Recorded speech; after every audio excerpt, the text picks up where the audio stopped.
Welcome to another episode of our Personal Empowerment Premium Audio Series, Finding Yourself in Paradise.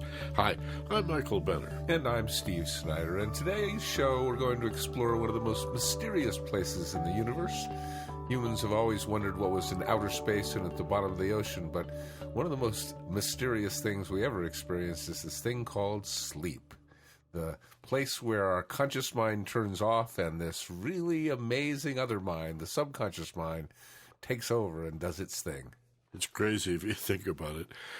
When we talk about things you take for granted, we have no idea really why we sleep, why we spend literally a third of our lives. I mean, if you live to 100, you spent 33 years on average unconscious. I read, actually, they do know why we sleep. It's the only remedy for sleepiness.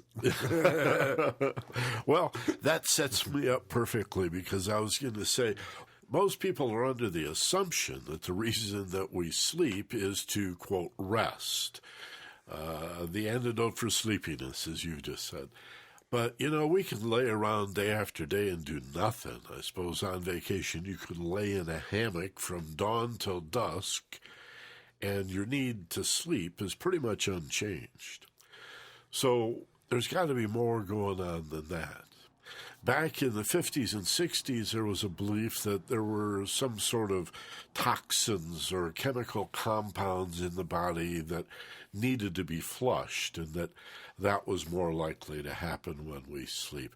Doctors began to notice that just as your grass grows faster at night than in the day, your body heals itself more effectively when you sleep than when you're awake. I suppose we could continue to list all of these theories and ideas about why we need to sleep, but the point is we do need to sleep. And we're also going to talk in this program a little about the amazing phenomena of dreams and the fact that the unconscious or subconscious seems to be a mind of its own, and even when the conscious mind is off, this subconscious has all these thoughts and these feelings and these stories and these characters, and it's really quite amazing. Frankly, I'm surprised more people aren't interested, even fascinated by their dream life. Well, you know, I read that only about a third of the people actually regularly remember their dreams. About a third of the people occasionally remember their dreams, and about a third of the people almost never remember their dreams. So a lot of it has to do with whether you're interested or not. You know, I mean, and a lot of it has to do with if you wake up to an alarm clock. Because if you wake up to an alarm clock, you've lost your dream. But if you're not interested in your dream, the first thing that pops into your mind when you're awakening is, like, what's on my agenda today? But if you are interested in your dream, the first thing that pops in your mind was, whoa, what's that thread of that dream I was just having? And you don't have the whole full-blown dream, but that thread, and then you pull on it, and then it unravels, and then you remember the dream. So, you know, if you really want to remember dreams, you can. But dreams is a really fascinating part of sleep, and it's a good place to begin because that's where sleep begins, actually. We go from awake into like a daydream state, and then from that daydream, we go into a dream before we actually fall asleep. We actually do fall asleep. Brainwaves go, they just drop kind of suddenly. We go from awake into a daydream into a dream, and then after that dream, we sort of drop into a deep sleep state. Now, then we go down, down, down, down, down for about 45 minutes and come up, up, up, up for about 45 minutes. It's a 90-minute cycle between dreams, and none of sleep is like staying at the same level. You're always either on the way down or coming on the way back up. And every 90 minutes or so, you come up with a different dream or set of dreams before you go back down again and back up again. So dreaming is a process that happens throughout the night, approximately every 90 minutes. But on the way down into the deep sleep state, then we get into the mystery. We really don't know very much about what happens when we go down there.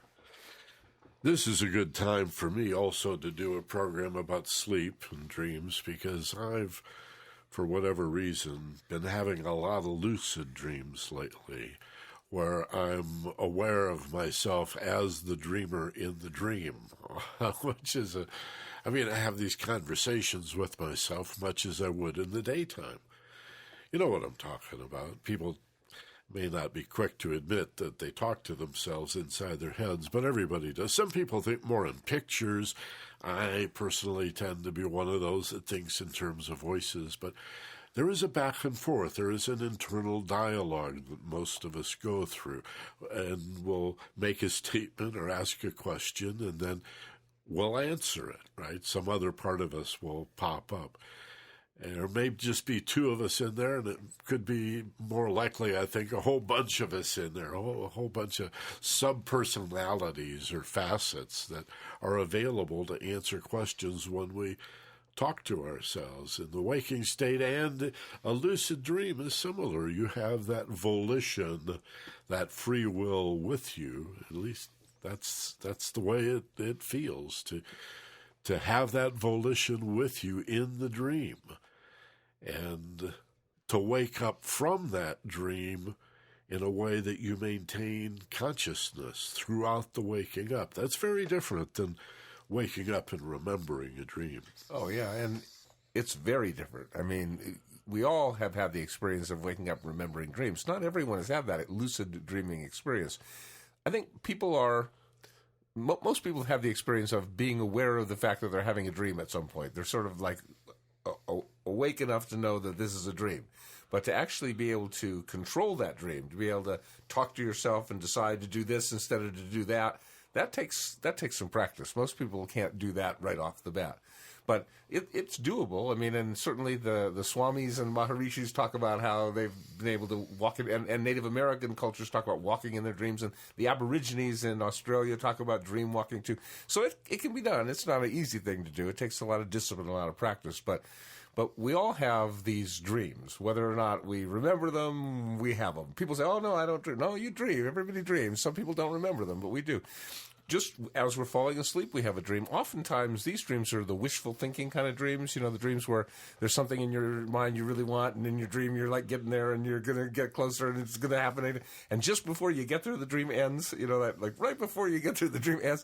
This is sort of teaching us an important lesson, which is something Michael and I have talked about a lot, is that happiness comes from moving toward getting what you want, not from getting it. So if the dream actually let you get the thing you're dreaming about, then there'd be a disappointment. You know, you already have it. Well, you know, so the dream is about the moving toward, the journey, the excitement.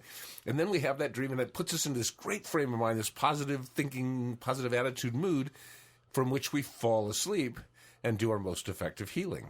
You know, no doubt that a positive attitude dramatically affects the healing process. We've got lots of evidence to back that up. So we have this positive attitude creating dream just before we fall asleep.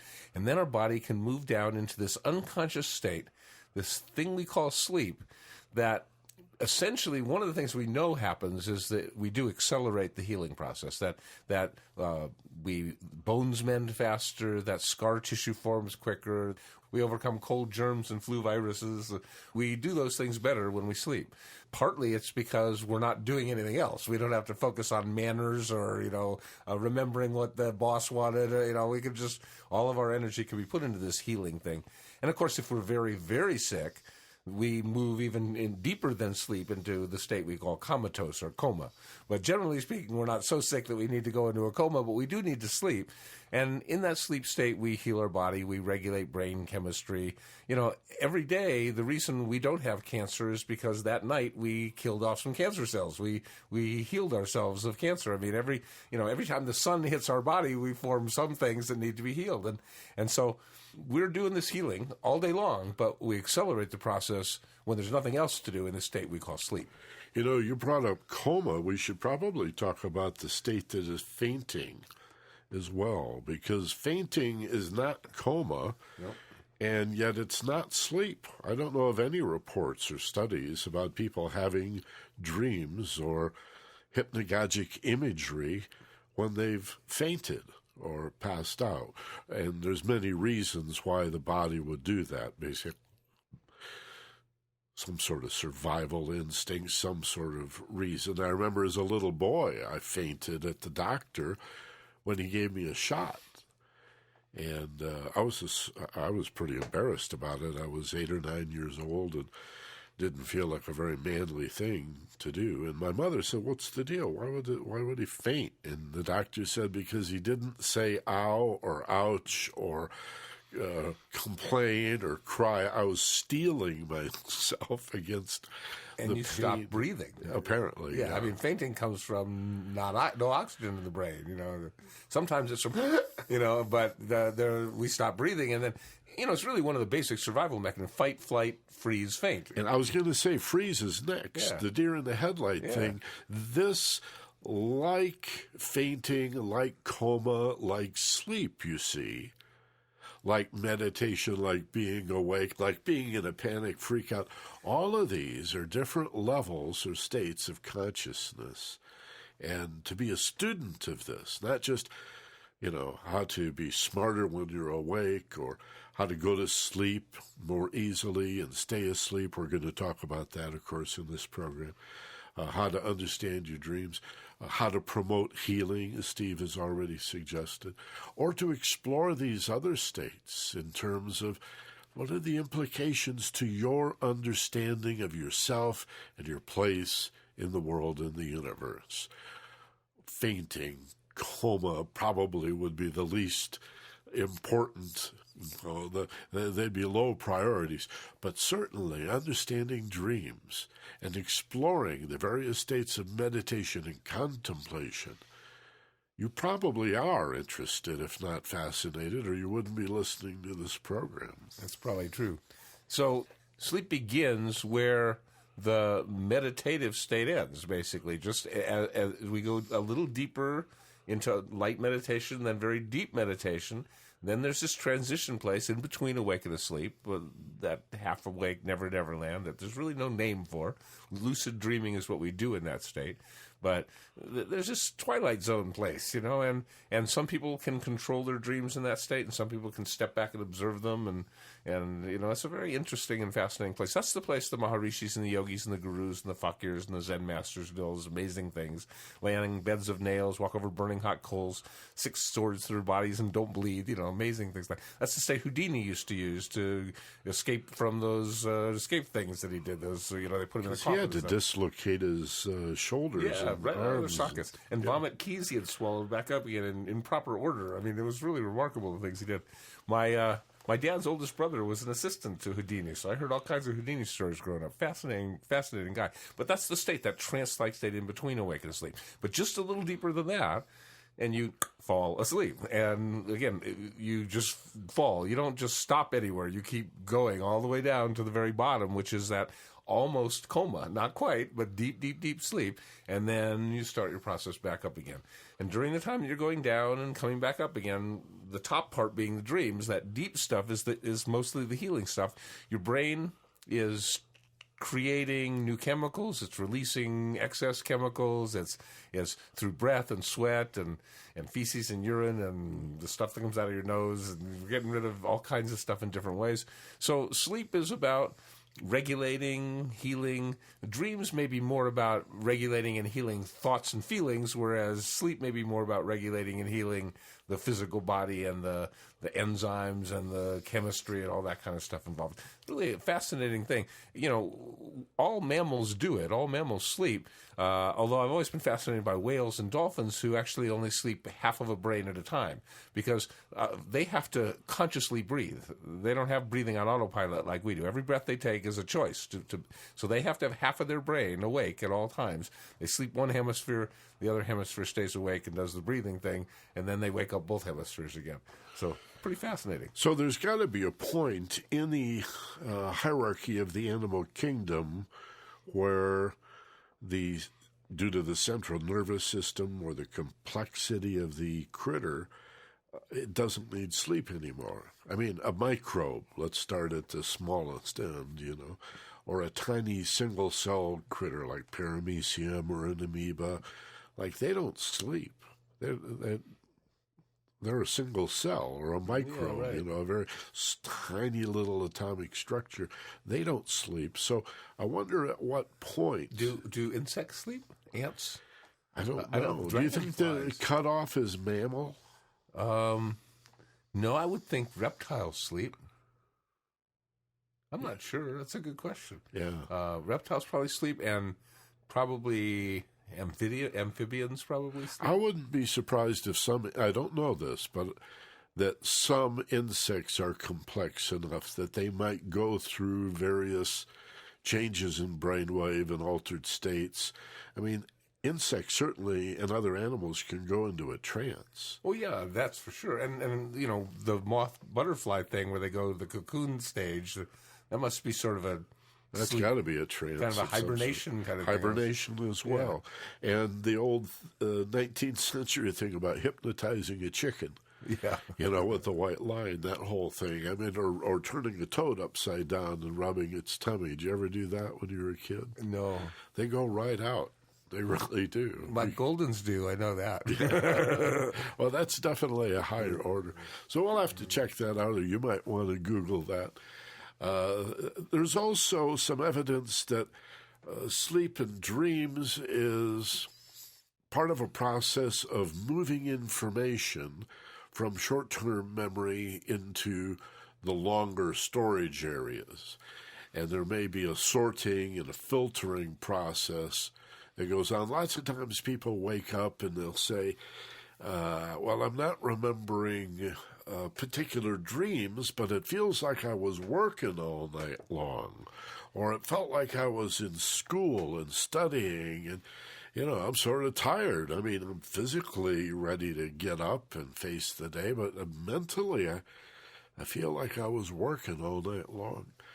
That may be part of it, this moving information from short-term into the long-term memory, because you need to open up the buffer to flush the cache to make room for the new day's information. And it's not only moving the information from short term to long, it's interpreting it on the way. It's categorizing it. Because, you know, memory's not like one place in the brain. The memory of what it smelled like is over here. The memory of what it looked like is over there. And when you remember something, you're pulling from all kinds of places. And at the same time, you're also pulling from the last time that you remembered it, you know, not the time it actually happened. So it's pretty fascinating the way that works. But during sleep, and particularly in the lighter part of sleep, in the dreaming part of sleep, there's this processing of data going on. This like let this go. This didn't have very much significance. Let's put a lot of energy into this one right here because this seemed to be like really emotionally empowering to him.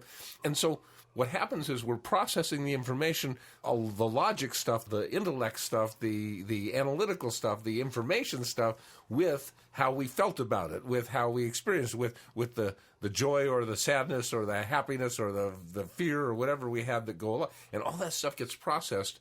And we don't really think about that consciously during the day because we're still taking in more and more new stuff. But finally, when we close our eyes, and that's the big one, because of all the input that comes into the five senses, 86% is visual. So when you close your eyes, you've got sensory input down to 14%. That's enough to slow down the brain quite a bit. And that's the first thing you do if you want to fall asleep, is you close your eyes. Once you close your eyes and so much less input's coming in, now the mind can start to do this processing thing and take you right down into sleep. We'll do programs in the not-too-distant future in this series on dreams and interpreting the symbols of your dreams. We'll spend some time with it then. I'll just tell you my take on what's necessary to remember your dreams and understand your dreams is two things, basically. One is a journal, a dream journal, just a book. And I think it works better if you buy a nice journal, spend $12, $13 on one of these hard-bound, blank pages books that's got a nice energy to it, and a cover that looks like, wow, that'd be the way my dream journal would look. And then buy a nice pen. I mean, like, spend $10, $12 on a ballpoint pen that is better than the throwaway stick pens we usually use. And it's a way of suggesting to yourself, now that you care about your dreams, you've invested maybe $20 in this book, in this pen, and you're sort of pulling upon the oh boy, golly gee, let's get excited kid that's inside you.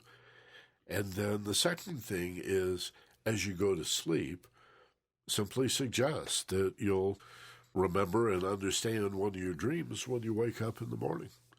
You know, you don't order yourself, you don't command yourself, you just lay the suggestion out there. And let the enthusiasm, the excitement, and the expectation really take care of it for you. That's sort of like after you plant the seed, you got to water it and maybe nourish it, make sure it gets enough sun. That's the emotional drive. The thought is the seed. I want to remember a dream, and I'd like to understand it when I wake up. That's like the seed. To make that take, however, to increase the likelihood that you are going to remember and understand when you wake up, you got to care about it. And having a nice journal and a nice ballpoint pen that you dedicate only to your dreams. That's another way of, I think, using enthusiasm to make the whole process more effective. Then read the book. If you don't immediately understand a dream or little dream fragments that you're jotting down right away, come back in a week. Read it a month later in the context of all the other dreams you had before and since. That's the easiest way to do it. You don't need a dream dictionary. And besides, while there are some common symbols in dreams, how do you know how many are very personal only to you? I mean, there's universal symbols and cultural symbols, but it's all really about you ultimately. Your dream life is about you. Everything in your dream is you. That's probably the third thing I'd throw in. If you're alone in a great big house, that says something about you and your life. And if you're in a car but you're not driving and you're feeling really out of control, that says something about you again, and so on and so forth. So it can be a whole lot of fun, and as many people have said, I think Freud said it was the high road to the unconscious mind, what we now call the subconscious, and understand a lot better. But it's a great way to know yourself. Here's a series that you've subscribed to called Finding Yourself in Paradise. Well, this is a very important way of finding that self. Suggest as you go to sleep, when I wake up in the morning, I'll remember and understand one of my dreams. Let it go at that. And if your dreams tell you about you, that doesn't mean a bad dream means you're a bad person. I mean, for example, if you have a dream, you're driving down the highway and all of a sudden the center car jumps the center divider and comes right down, and you get in a car accident, that doesn't mean your dream is saying you're going to be in a car accident. It means you have more fear of being in a car accident than you need to have, and we need to release some of it. So let's have this dream where you actually experience the fear of being in a car accident, and you can let that fear go. And now have less fear of being in a car accident. Now, unfortunately, some people wake up from that kind of dream thinking, "Oh my God, I'm going to be in a car accident." And that's where reoccurring dreams come from. Not all from. dreams are prophetic, is what you're saying. No. Though there are such things. They can be. Yeah. They can be. But more often, for example, bad dreams in the morning, like what we called nightmares as children, are emotional release dreams, getting rid of fear, getting rid of too much tension, anxiety, confusion, too much stress, too much fear. So bad dreams can be good. Good dreams can be good. I don't think there's any reason to be afraid of your dreams. They're all about either processing something or releasing something. But especially the children need to learn when they have a bad dream. It doesn't mean they're a bad person. What it means is they had more fear than they needed, and they're now bigger boy or bigger girl, braver, more courageous, able to handle it, and then they released it. So dreams release our negative emotions. That's one of the great parts about dreams, and that's not necessarily comfortable, but it's a very important part about dreams. Some people are afraid to go to sleep, though, because they're afraid of their dreams. They're afraid of nightmares. They're afraid of what their mind's going to do when they go to sleep. And so a lot of people develop insomnia, develop the inability to fall asleep because they're afraid of what's going to happen when they are asleep.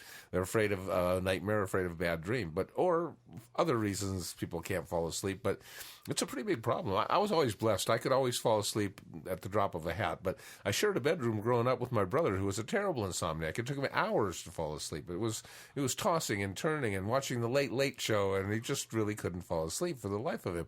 So some people really have this problem, and I think, there's a couple of reasons, I think, primarily that people have trouble falling asleep. One is sleeping pills. That really eventually messes with your mind, but the biggest thing, I think, is just trying to fall asleep, just like needing to fall asleep. Like, if I don't fall asleep, I'm going to be a wreck in the morning.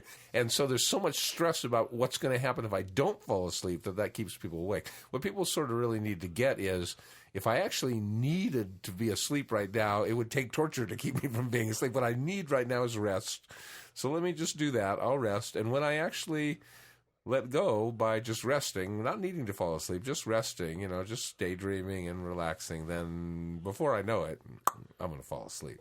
Yeah, a lot of people say, well, I can't seem to go to sleep because my head is just full of thoughts. There's so much going on in there. And again, don't be surprised that this is real common among smart people or cerebral, heady people, people that like to use their thinking and their reason and their logic to solve all these problems in their lives. So they lay in bed and they do that. Well, gosh, what if you just took a breath, nice, slow, deep breath, and as you exhale, feel the relaxation in your body, and then maybe watch your breath for a few minutes as a way of letting go of the thoughts.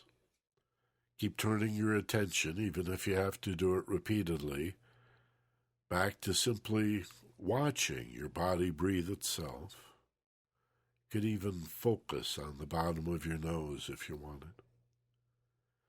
And then, I think this is the big step, shift from thinking and even an awareness of breathing into how does it feel to fall asleep. Move down into your body and feel the feelings of like being in the most comfortable bed you've ever been in, and it was just the right temperature, and the mattress supported you enough, not too much, and it wasn't too soft, and the pillow was just right, and maybe there's music playing, and you just fade and float, and shift from your head into your body. Go through the thoughts, through the emotions, and then down into how does it feel to fall asleep. And if your head keeps dragging you back up there, make it a practice. Just every time you realize, my head dragged me up into my thinking again, take a breath, let go, and just be consistent and persistent and move into how does it feel to fall asleep. And so for some people, insomnia involves the difficulty in falling asleep, and for other people, they fall right asleep. The problem for them is staying asleep. They wake up in the middle of the night, sometimes frequently in the middle of the night, and they have difficulty falling back to sleep. That's a really kind of different problem, actually. And what happens there is that they start to wake up and they let it keep happening. We all start to wake up. We come into dreams, and then we come a little more awake than a dream, and we're sort of awake. Sometimes we have to get up and go to the bathroom or whatever. And at that point, they let their mind go into the day, or into the problem, or instead of bringing their mind back down into that comfortable, sleepy-like place. So it's a habit that we can recreate pretty easily, actually, by imagining when we go to bed at night, before we actually do fall asleep, seeing ourselves wake up in the night, and then sort of come up, but not come all the way up, see ourselves just barely do whatever we need to do, and then fall right back to sleep. The mind goes, gosh, that sounds so much better than what I'm doing now. I mean, you show it something that feels that much better, and just show it, wow, how great that feels. It will want to do that when it sees that's the option. So, see, I have plenty of time to wake up come 6 or 7 in the morning. It's only 2 in the morning now. No need for me to wake up. Now what I'm going to do is come just conscious enough to get up and go to the bathroom, or just conscious enough to roll over and retuck myself in, and then I'm going to let myself drop back down. Don't wait until it happens. Practice ahead of time. Plan it in your minds. If you know that's a problem for you, see yourself overcoming it. There's another sleep condition, a disorder. I think technically it's referred to as a disorder. And I'd like to spend a couple of minutes on it, because I've heard on Coast to Coast with George Norrie repeatedly. It's almost like it's a feature of the program. It comes up so often. These, not night terrors, but this sleep paralysis, when you begin to wake up in the morning and you're lucid, you're awake, you're aware that you're no longer sleeping, your eyes are open, but you're paralyzed. Further, it's real common in these states to imagine that there is some danger. It often feels dangerous to people.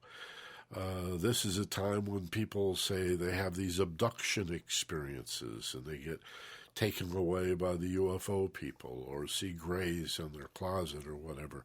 And it's explainable. I'm not saying as a matter of fact that's what it always is, but in fact there's a variation of it called the old hag phenomena, where tens of thousands of reports of people having exactly the same experience.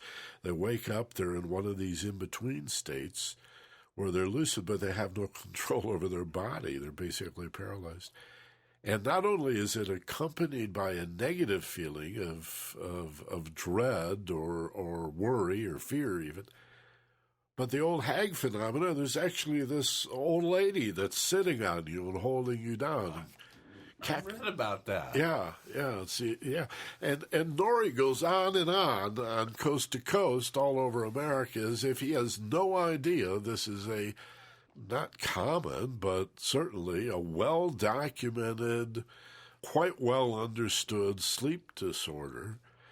And it's just a matter of, it's not unlike lucid dreaming. You're just caught between worlds. Yeah, no, it's the paralysis is not the disorder because we're paralyzed all night long. That's why when we dream we're hitting somebody, we don't hit the person laying in bed next to us. The paralysis is normal. It's just that with consciousness, you're expecting it to go away. And so your body is asleep and your brain is awake, and it's a weird in-between place. And you feel like you should be able to move your arm, but you can't move your arm. And that's probably where the frightening part comes from. Is the fear starts for the I can't move, I can't run, I can't get away, and so fight or flight can't kick in. And it would be a suggestion because it often leads to a spiral of thinking that there is a danger here, and maybe it's somebody of a different race.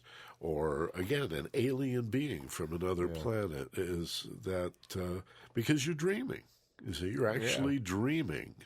And yet they'll say, I have friends who've seen grays and have been kidnapped, or they don't call it kidnapping, abducted, right?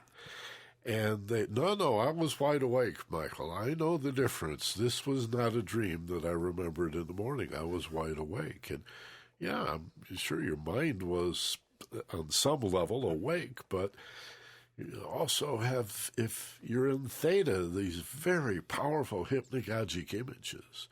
Sure. And they can imprint on the consciousness in the same way that they would if they were out there in the world, like really in your closet, but they're in your head.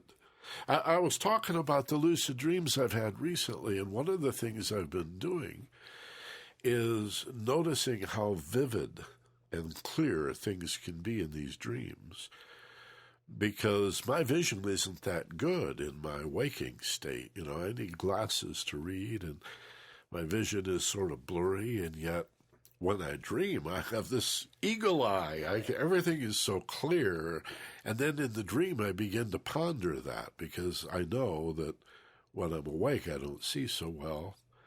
And that's another thing. I like to drive in the dream because I had to give up driving a car. So in the dreams, I'm often driving. I lose the car a lot, though. So I have lots of hair in my dreams when I'm flying. Just lots of hair. Our dreams just take us to all kinds of wonderful places sometimes. So when we have dreams, that's when we wake up. Like right after the dream is when we're closest to awake. And so it's coming out of the dream that we wake up. Now, at that moment, people who have difficulty falling back to sleep have to start programming their mind to not wake all the way up, to just come a little way up and then go right back down to sleep. Because there's not necessarily any greater value in sleeping the whole night through. There's no harm in waking up. Everybody almost wakes up every time they finish a dream. So there's no harm in waking up. It's that the difficulty is if it takes a long time to go back to sleep, there's a lot of stress in going back to sleep. That's a big problem. So three things actually to keep in mind if you have difficulty either falling asleep or falling back to sleep. Keep in mind that strenuous exercise during the course of your day would really help. When you do some really strenuous exercise, the rest that follows that exercise is the deepest kind of rest, and it really allows you to sleep a little bit better too. The second thing to keep in mind is what you're eating. If you're eating stuff that's hard to digest late at night, like pepperoni pizza at midnight kind of thing, that could definitely, for some people they can do that. They have iron stomachs, but for some people digestion is an effort for the body, and it keeps us from falling into that deep, deep sleep. And last, but I think certainly not least, maybe even most, if you're having trouble with this falling asleep or staying asleep, quit watching the 11 o'clock news. Quit watching bad stuff. I mean, if you need your news, do the morning, or so when you're more rested. But later, you don't let your kids watch horror movies before they go to bed. You know better than to do that. It's just not a good idea to subject your mind to all that violence. So if you're going to watch television before you go to bed, watch something that is less dramatic. Something that's more soothing and more calming. That would help a little bit, I think. Steve was talking about negative dreams, not all being prophetic. You can have a negative dream and in a very healthy response say, boy, am I glad I got rid of that. Really expressed all of those toxins and poisons and negative thoughts and fears. Boy, I just purged myself. That really feels good. There are such things as prophetic dreams, of course, and if you have a dream that is negative and you have a feeling that somehow it is prophetic, consider redreaming it. And what redreaming is, the way I taught my students and clients, was simply drift back in the direction of sleep. Okay, you wake up in the morning and you don't like the affect that you're bringing with you from that funky dream. Just drift back to it. Even if you never fall asleep. In fact, in many ways, it's best if you don't, unless you're experienced as a lucid dreamer. Otherwise, just go close to going back to sleep and then run that dream in your mind. Visualize with the mind's eye. In other words, the feeling you're making it all up is exactly right. Just like the meditations that we often do. At the end of each of these programs, we talk about visualizing. Do the same thing. Go to that place and redream the dream. Fix it. See the outcome being the way you want it to be. Instead of getting in the car accident, you saw it coming. As you redream it, pretending in your mind's eye, oh, I'm seeing this happen way out in advance, plenty of time to stop safely, shake it off. Feel good about avoiding that situation and being a safe driver and arriving at your destination safely. And you're already awake, so just take a nice breath, open your eyes, and go make breakfast.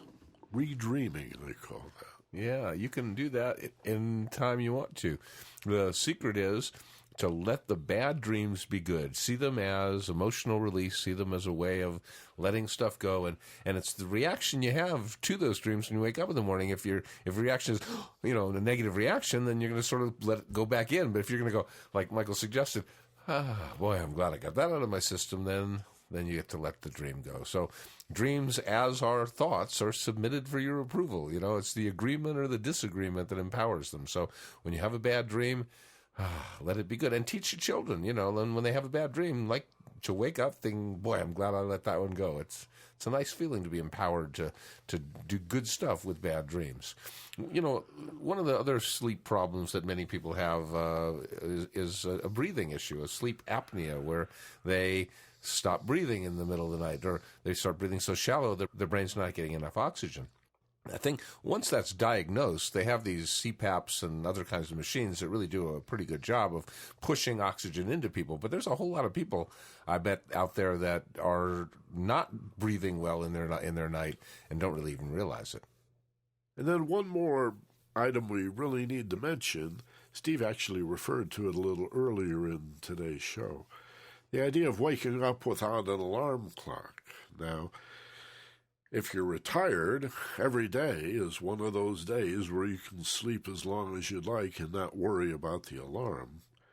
But, if you give yourself a little suggestion as you go to sleep that you're going to wake up at a particular time, for most people, it doesn't take that much practice to get really, really good at waking up without an alarm clock, just programming yourself to wake up naturally and normally. And what happens then is the dream that you're having just before you wake up, which would normally be shattered by an alarm clock, because they really, scare the bejesus out of you when those things go off. You don't know where you're going to be in the sleep cycle when those things go off. But if you give yourself the suggestion as you fall asleep that you'll wake up at a particular time, wide awake, alert, feeling really great, looking forward to the day, then it's much more likely that you'll remember at least that last dream. Alarm clocks shatter your dream memory, and sometimes, a dream will survive an alarm clock. But let me put it all together for you. There's a little 3-step process that you can practice, which involves setting a mental alarm, psyching up for the next day, and, as we mentioned a minute ago, suggesting that you remember and understand one of your dreams. Put this together in a little 3-step package. Setting the mental alarm is just a matter of imagining yourself setting an alarm clock that lives inside your head. It could look like an old-fashioned alarm clock, and wind it up if you want, and then put your finger on the minute hand and turn it around until it reads the time that, in fact, it actually is. So if you're going to bed at 10 minutes after 11 p.m., then you spin the minute hand around and around until this mental imaginary clock says 11:10. And then once it's calibrated and says 11:10, and in fact, you've told yourself what time it is, now move that minute hand around and around and around in your imagination until you reach the wake-up time. Let's say you want to get up at 7:30. Around 6:37, bring it around 7:30. Now pull the pin, stick it back in your head, and say to yourself, in the morning, 7:30, I'm going to wake up. Step 2, psych up for the day, feeling great. Boy, I'm going to pop out of bed, And then whatever is your morning ritual, head for the shower, plug in the coffee pot. Oh, the smell of breakfast in the morning. Oh, what a wonderful day. I'm going to wear my new blue shirt. Oh, it'll be a great day because I get to do this and that. And then thirdly, suggest that you'll remember and understand one of your dreams. Simple. Just 3 little suggestions to yourself that, again, if you care about, that's the secret. All you got to do is have that passion that we talk about, focused passion, right? You just got to care, and that's the energy, the force, actually, that'll carry the energy through. We're going to end the show a little bit different this time. We're going to, seeing as it's a show on sleep, do an exercise to help you go right to sleep. So we're going to put the closing ribbons on it ahead of time here, and this show will just sort of like take you deeper and deeper and then fade out as hopefully you do too. So if this isn't a good time to go to sleep for you, you might want to play this at a different time. But this is about taking you down through paradise and down into dreams and ultimately down into deep asleep. So start as you close your eyes, and we're going to say goodnight. Yeah, let's say goodbye now. So thanks, as always, for listening, and join us next week for our program. Get ready for all of the details coming up soon to a website near you about our next Maui Mindfulness retreat. We're going to focus in this retreat particularly on stress management, stress reduction, MBSR, mindfulness-based stress reduction. Whether you're an expert meditator or whether you've never consciously meditated at all, mindfulness is an approach that is going to bring you countless rewards. Coming up April 22nd through the 27th of 2012, and focusedpassion.com will have that information posted. By the time you hear this, it should be up. If not, it'll be up very, very soon. It's a little before Thanksgiving as we record this of 2011. So Go to focusedpassion.com. There will be a big button there when you log in that says Maui Retreat. And also email info@focusedpassion.com if you have specific questions or inquiries about the second Maui Mindfulness Retreat in Haiku in April of 2012. Hope you can make it. So if you're ready to go to sleep, we'll do this exercise now. This is designed to take you into sleep. Actually, if you would like to turn off the player or the machine manually, you can do that too. But it'd be nice if you had something that turned itself off, a little iPod or something you listen to this on. And get all comfortable now. Get in bed, pump that pillow up, and say your prayers, get all ready to go to sleep, and move your awareness from your head down into your body and feel the bed supporting you. From the top of your head, slowly scan down through the center of your body all the way to your heels. Whether you're on your back or on your side or sleeping on your tummy, hugging a pillow, whatever, it doesn't matter. Just feel the bed support you and watch your breathing. You can yawn if you'd like. You can take a few slow, deep breaths anytime you'd like. But begin to relax. To let go of muscular tension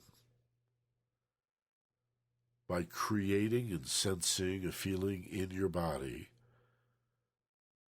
of being safe and relaxed and allowing the bed to support you. Feel supported. And then let go a little more as you acknowledge that it's impossible for the bed to drop you, right? I mean, scan your body a little from head to toe and back again, feeling the full support beneath you. And there's no place safer than being in bed with the pillow underneath your head and everything slowing down. And you find moving towards sleep inside of your mind. This is easy. You've done it so many, many times before. This is easy.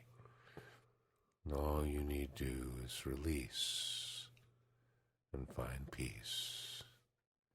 So as one thought quiets and another fades and yet another goes away, your mind is clear of any fear and knows it's the end of the day. And it's time to find a way to go to sleep. Deep, deep asleep. So one thought fades and another disappears and mind is free of distractions and fear. And it's really very, very clear that sleep is very, very near. Any time you wish to go deeper and more relaxed, imagine yourself at the top of a staircase, beginning to slowly move down the stairs as you count from 10 to 1. 9, and with each step, you go deeper, Deeper and more relaxed. and more relaxed. 8, It's wonderful to walk slowly. 7. Deeper and more relaxed. Down the stairs. 6. Deeper and more relaxed. It feels almost elegant and graceful. 5. Deeper and deeper and more relaxed. 4. Almost like floating. Floating. Like floating. Deeper and more relaxed. 3. Deeper still. Floating down. Drifting down. Slowly floating and drifting down. Deeper and more relaxed. 2.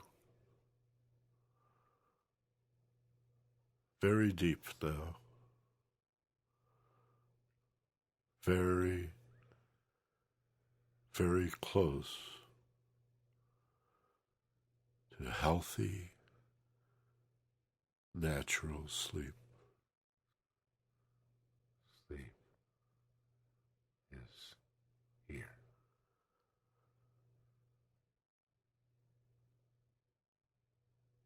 1.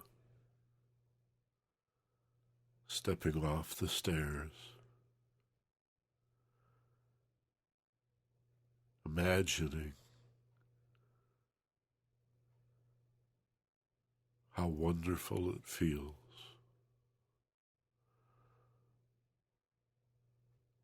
to sleep and dream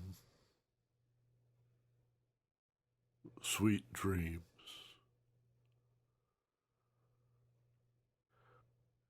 Warm and safe. Warm and safe. Sleep. Sleep. Is near. Sleep. Sleep is here. Sweet dreams.